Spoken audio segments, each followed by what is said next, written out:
Hello there, and welcome to the third part of What if Nico Robin joined the Revolutionary Army.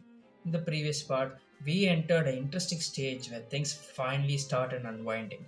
The butterfly effects of all the changes done to this timeline coming into one single situation. But what is it? Well, for that you need to continue watching. So let's get started. In the last part, Robin Dragon uncovered the importance of the D initial and how it is connected to the roots of this world's history. They are unsure of what it truly means, but Dragon suggests that there might be someone who knows it. But that person's location is unavailable. But someone else knows the location, and that is the warlord Bartholomew Kuma. Robin is determined to reunite with Kuma along with Bonnie, but there's a single problem. Kuma is now a marine controlled pacifista with no known whereabouts, and Dragon reveals that Kuma's exact location is unknown to most, except one, the world government. And thus, the Revolutionary Army becomes an ambitious and dangerous plan, the extraction of Bartholomew Kuma from the marine captivity. Now, meanwhile, on the other side of the world, a fierce battle happens, which might determine the future of the world. Straw Hats Pirates and Podcast GAS versus the Blackbeard Pirates. With Ace and Teach sensing each other through their haki, they rush at each other, clashing and starting the fight. The Straw Hats are completely confused on what to do, but Luffy kind of unintentionally forces them to fight while trying to jump into the fight, getting shot by Van Argo. Thankfully, Luffy is made of rubber and the bullet is bounced off, but this allows all the Blackbeard pirates to join with Van Augur and fight the Straw Hat pirates. Luffy, Zoro, and Sanji take on Jesus Burgess, and Usopp unfortunately has to take on Van Augur since both of them are snipers. While Chopper and Nami fight Dr. Q and his horse Stronger. Now, due to Luffy not fighting to the death with crocodiles three times, he doesn't get stronger. Nor does Zoro, who does not have the ability to cut steel, and even Sanji is weaker with his kicks. This fight is basically East Blue Straw Hat Pirates versus the Blackbeard Pirates without Teach. In one word, they get absolutely bodied. Chaba has to handle both Dr. Q and Stronger while dodging the scythe that Dr. Q has. While Nami tries to launch a Thunderbolt tempo at Dr. Q but fails due to Stronger. Usopp gets absolutely bodied by Van Ogre, who goes as far as to shoot at the bullets that Usopp is shooting towards him, destroying it as well as destroying Usopp's weapon. Luffy, Zoro, and Sanji get slapped around by Burgess, and whatever they do, they cannot even land a proper hit. This is until the fight against Blackbeard and Ace picks up the heat, with both of them going full power, which causes some insane damage to Jaya. The residents of Jaya, including Bellamy, get burnt alive and sucked into darkness. This creates a distraction that Van Augur uses to snipe at Zoro, hitting him straight in the back, where his spinal cord is, destroying it and making Zoro paralyzed. Chopper immediately runs towards Zoro, leaving Nami wide open. Dr. Q uses this opportunity to slice at Nami, but Sanji jumps in between, getting desperate and getting his legs cut off. Usopp tries to cover Sanji, but without his weapon, he is completely useless. To the point of adding insult to injury, Van Augur completely ignores Usopp entirely and aims at attacks at Luffy, who's completely horrified at what is happening right now.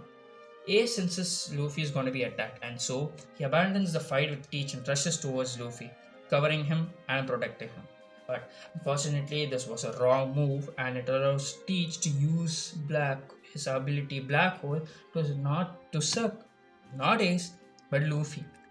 With Luffy in his hand, Teach slams him into the ground and punches him repeatedly using armament haki, destroying Luffy's internal organs.